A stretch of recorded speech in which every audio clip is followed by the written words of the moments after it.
people will ask us, Bears and I, how did you come up with the specifics of what you chose to do in your program with your son? And in order to answer that question, actually, we have to go back to before Ron was even born.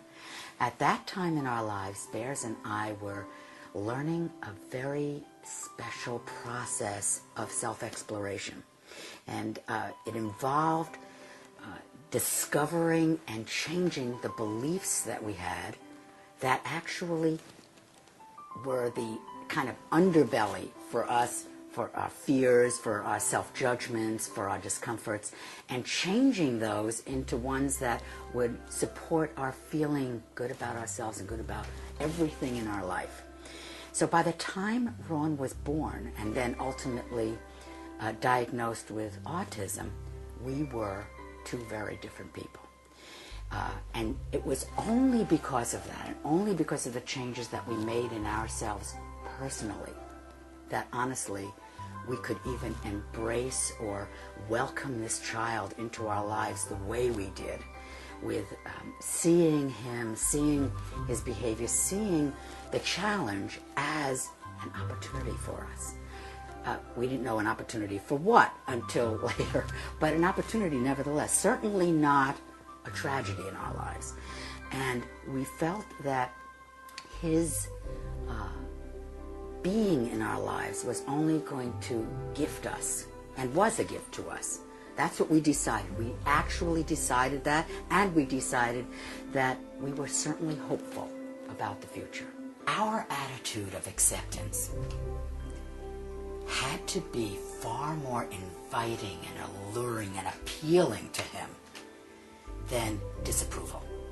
I mean, we know that ourselves. When we're around somebody who loves us just the way we are, who thinks we're okay the way we are different with that person. We open up to them more. We feel more connected to that person, as versus a person who's judging us and somehow, has a feeling about us that they're not accepting something about us. We are different with that person. It's the same with these children. They pick up on that.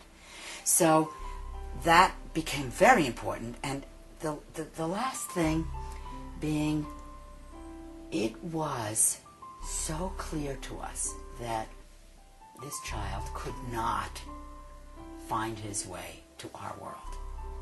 As a result, the only way we could in some way communicate or try to connect with him would be to go to his world. Now, you may think that's really bizarre, but think about this.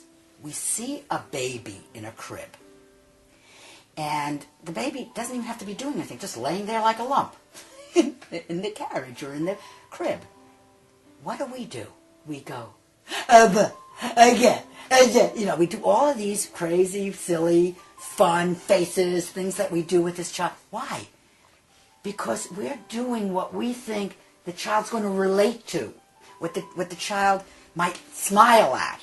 We're enjoying ourselves. We're not thinking, wait a minute, it's inappropriate to do that. No, we're finding our way, and actually we know how to connect with that child. We know what to do. So this is not foreign to us. It's more, we have to just expand our understanding and not close in and have a different viewpoint because this child is different than we've ever seen before. Not only were we able to bring Ron completely out of autism, he went from that little boy also testing functional IQ of under 30, so severely autistic, functional IQ under 30. We worked with him, those were the beginning steps, for over 3 years. He then emerged not only as an extroverted, loving, very affectionate little boy. He ultimately became this incredibly politically active, social, involved in debating teams, graduated high honors from high school, then graduated in biomedical ethics degree from an Ivy League university. He went on to run a learning center out on the West Coast, came back to work with us, and now the organization we founded that actually teaches the Sunrise program, the very thing that brought him from that world in which he looked very lost for quite a period of time. That very program is taught at a center that my wife and I founded called the Autism Treatment Center of America. We have this amazing professional staff that works with people from all different countries. I think in the last 5 years we've had people here from 78 different countries, thousands of moms, thousands of dads. And the most amazing thing is the CEO or the Chief Executive Officer of the Autism Treatment Center of America, where the Sunrise program is now taught, is run by the very first Sunrise child to emerge from autism using this process.